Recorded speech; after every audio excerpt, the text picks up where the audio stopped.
Kristo. Wakorintho wa kwanza sura ya 12 maandiko yanasema hivi.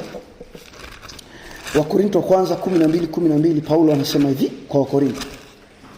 Wakorintho wa kwanza 12. Nataka uone kuhusu habari ya msingi wa kwanza ni kwamba tumeunganishwa katika mwili wa Kristo. 12 Wakorintho wa kwanza maandiko yanasema hivi.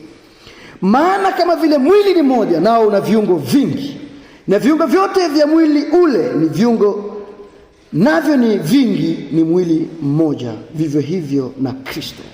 Nataka uone Biblia inasema mahana. Neno mahana, ukikuta neno mahana maana yake hapo juu kuna kitu. Ukikuta neno mahana maana yake kuna kitu kilichokuwa kinaendelea hapo juu. Kwa lugha nyingine, kwa sababu. Maana yake huko juu Wakorintho nao walikuwa wana changamoto ya kujisifu na vipawa walivyonavyo.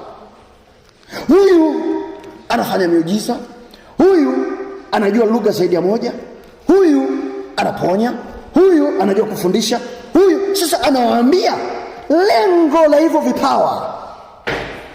Lengo, mstari wa 12. Kama vile mwili ni mmoja nao una viungo vingi. Maana yake ni kwamba mwili ni mmoja una viungo vingi. Kwa maana hiyo ninyi kwenye kanisa ni viungo.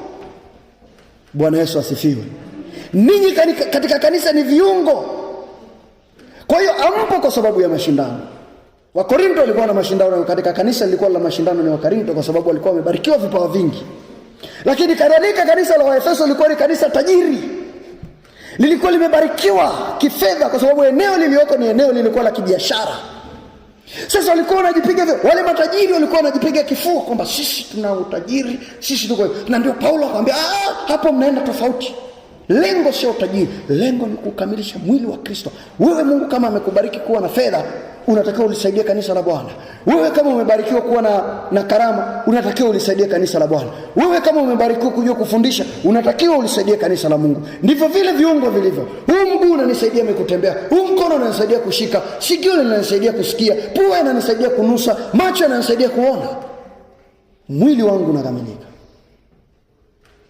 Kimoja kikiumwa, kucha yenyewe na kazi yake. Umeshaumiaga kucha, maumivu unayasikia. Kwa hiyo hakuna mahali utafurahia mwili wako ukiumia. So popote mwili wako utakuwa na shida, lazima kiungo kimoja kikiwa na shida, viungo vingine vitaugua. Kadhalika na sisi kama wa PCA tunajifunza kitu gani? Tunajifunza kitu cha msingi, kutokuwa na chuki, kutokuwa na ubaguzi, kutokuwa na ukabila, kutokuwa na makundi ya kibinadamu yasiyokuwa na maana. Kwa sababu kanisa hili lilikuwa na chuki, lilikuwa na ubaguzi.